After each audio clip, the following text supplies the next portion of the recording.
In Baringo South hang in the balance after the schools were closed indefinitely following banditry attacks. The bandits made away with 1,000 heads of cattle in the wake of renewed banditry attacks in the area. As David Muthoka reports, residents and leaders in the region are now calling on the government to reciprocate the peace intervention efforts it took to Laikipia weeks ago in a bid to avert further attacks.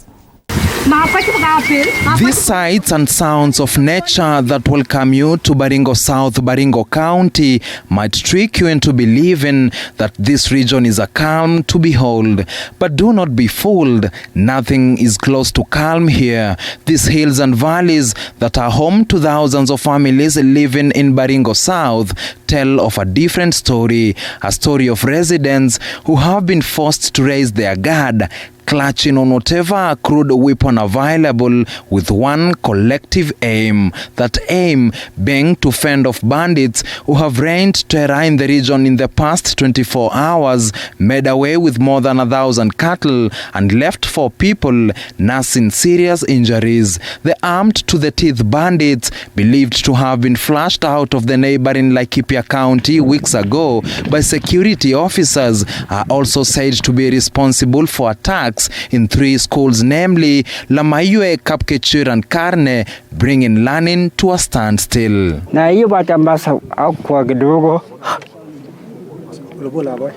na nikapagata na Mungu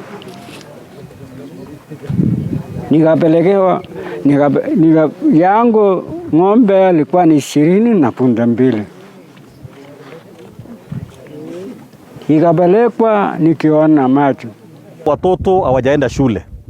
Tunaona kwamba mali yote ambayo ilikuwa hapa, ambayo ilikuwa ni tegemeo, sasa imekuwa ni shida, kwa sababu mambo ya karo na mambo ya vyakula ni kitu ambacho kitakuwa sasa ngumu.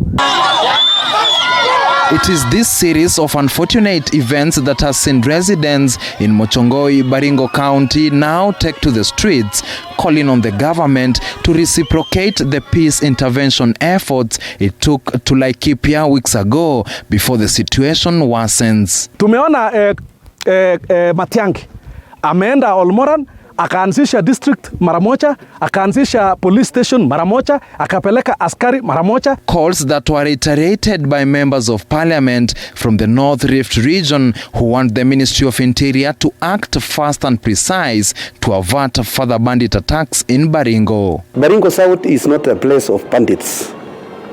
If they were able to remove them from Laikipia, they also came to remove them from our constituency and Mukutane ward to where they belong.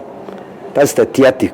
As National Assembly, we have given enough budgetary allocation to that Department of Security, Internal Security and Provincial Administration. More money than any other department, because they told us they want to deal with that issue with finality. We are calling upon the minister to return KPR back. The way he has just done Laikipia, he has given almost over 100 farms to Laikipia the other day, Olmoran. Why not Baringo? This as their counterparts in Laikipia County warned that the region is not out of the woods yet, despite signs of calm returning in most parts of the once restive area, while demanding for the justice of 64-year-old Charles Minor, a resident who was killed by suspected bandits earlier this week, and his cattle driven off. The Laikipia leaders have called on security personnel not to lower their guard. Hawa majangili wanaendelea kuchunga kwa mashamba yetu na wanachunga mchana pamoja na usiku. Hata jambo la kustua zaidi, kulisemekana kutakuwa na curfew hapa. Hawa wakora wanachunga usiku, kwa hivyo inaonekana kana kwamba hawasikizi serikali yetu vile ambavyo inasema. Hii operation ifanywe vizuri.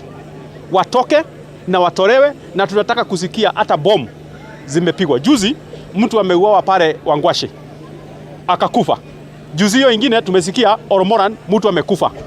Ilhali tunasikia mabandits wanakuwa escorted. 13 people have been killed in the past 1 month in Olmoran, Laikipia County, following the skirmishes that have been occasioned by instances of cattle rustling. David Muthoka, TV 47.